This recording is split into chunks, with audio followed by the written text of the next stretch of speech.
কলরবের একটা গানকে একটু পরিশুদ্ধ করে দিচ্ছি, তোমরা গানগুলো কোনো ভালো অভিজ্ঞ আলেমকে দেখিয়ে নিবা।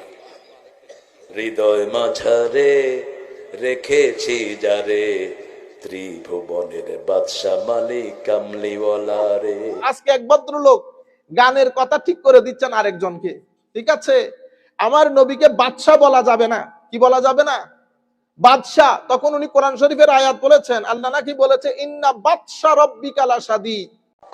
আসসালামু আলাইকুম ওয়া রাহমাতুল্লাহি ওয়া বারাকাতুহু। দর্শক শ্রোতা, আশা করি সবাই ভালো আছেন। তারেক মনোয়ার সাহেব তিনি একটি গজল নিয়ে ব্যঙ্গ করেছেন, দো জাহানের বাদশা নবী কামলিওয়ালারে। নবীকে বাদশা বলা হয়েছে দেখে তিনি বলেছেন এই গান বলা যাবে না বা শিরিক হয়, একমাত্র সবকিছুর মালিক আল্লাহ, আল্লাহ নিজেই বাদশা।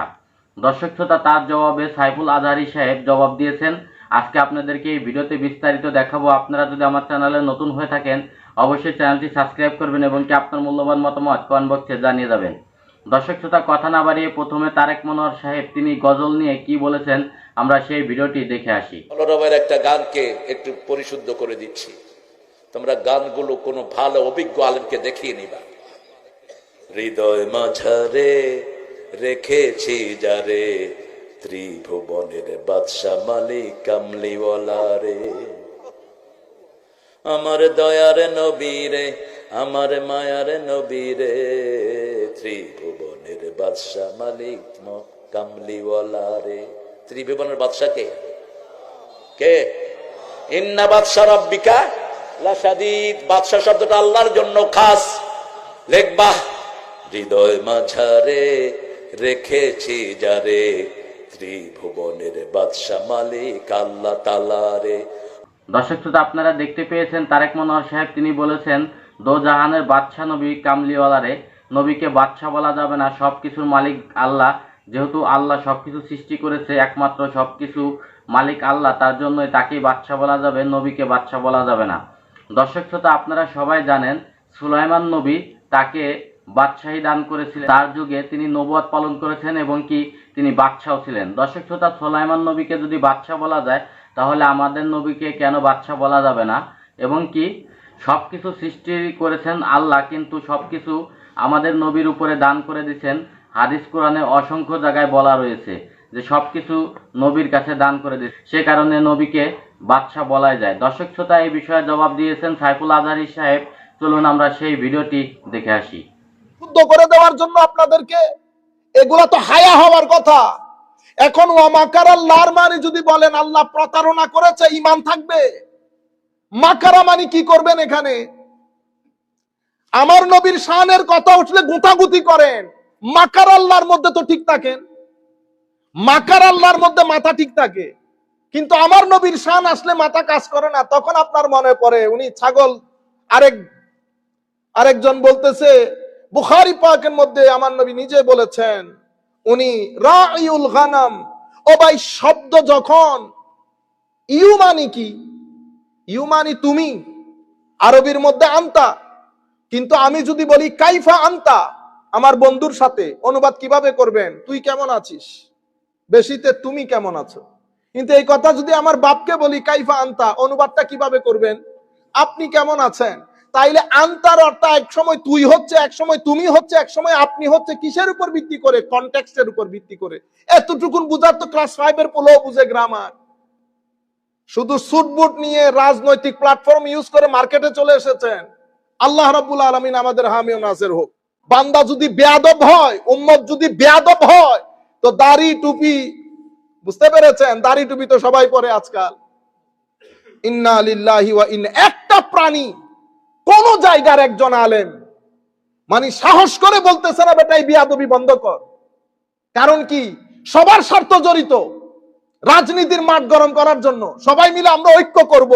তো তোমাদের পূর্ববর্তী বুজুর্গানে দিন যে কিতাবগুলো লিখেছে সেগুলা তুলে সমুদ্রে নিক্ষেপ করো। বুঝতে পেরেছেন? এটা সমস্যা কোথায়? আমি কারণ নিয়ত নিয়ে সন্দেহ করতেছি না। পুরানো যুগের উলামায়ে কেরাম নিয়ত, আমাদের গুলা সমস্যা কি? আমাদের গুলা শানের সালতকে কি করতে পারে না, সহ্য করতে। আমি এই জন্য এগুলো চয়েস করেছি। আজকে এক ভদ্রলোক গানের কথা ঠিক করে দিচ্ছেন আরেকজনকে। ঠিক আছে, আমার নবীকে বাদশা বলা যাবে না। কি বলা যাবে না? বাদশা। তখন উনি কোরআন শরীফের আয়াত বলেছেন, আল্লাহ নাকি বলেছে ইন্না বাদশা রব্বিকা লাশাদীদ। ইন্না বাদশা রব্বিকা বাদশা কে? বাদশা শুধু আল্লাহ। কোরআনের তাফসীর করতেছেন হুজুর। এটা হচ্ছে বা ত শিন, বা তোয়া জবর বাত, শিন জবর শা, বাদশা। বাদশা মানি পকড়াও, মানে আল্লাহ যখন কাউকে ধরেন তো আল্লাহর ধরা থেকে বাঁচার কোনো উপায় নাই। লাশাদিদ, বড় কঠোরতার সাথে আল্লাহ পাকড়াও করেন।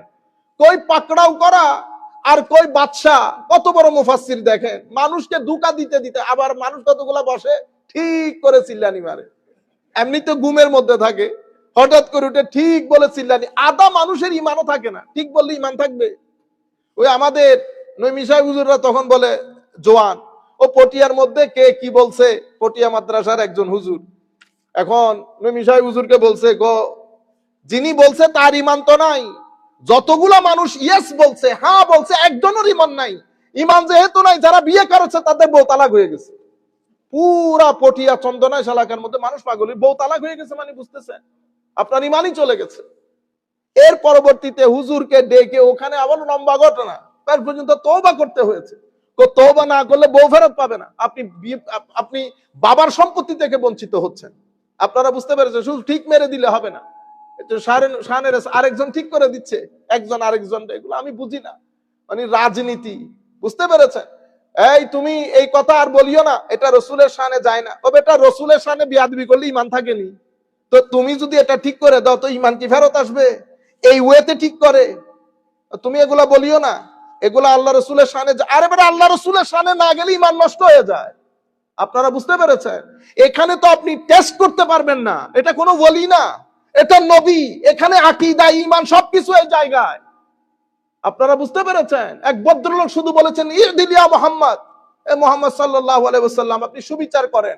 এতটুকুনের মধ্যে আমার নবী বলছেন, এর উদর থেকে কিয়ামত পর্যন্ত কিছু মানুষ আসবে, তাদের নামাজ, তাসবিহ, তাহলিল সবকিছু থাকার পরেও দিন থেকে এত দূরে চলে যাবে যেভাবে তীর ধনুক থেকে দূরে চলে যায়। আপনারা বুঝতে পেরেছেন?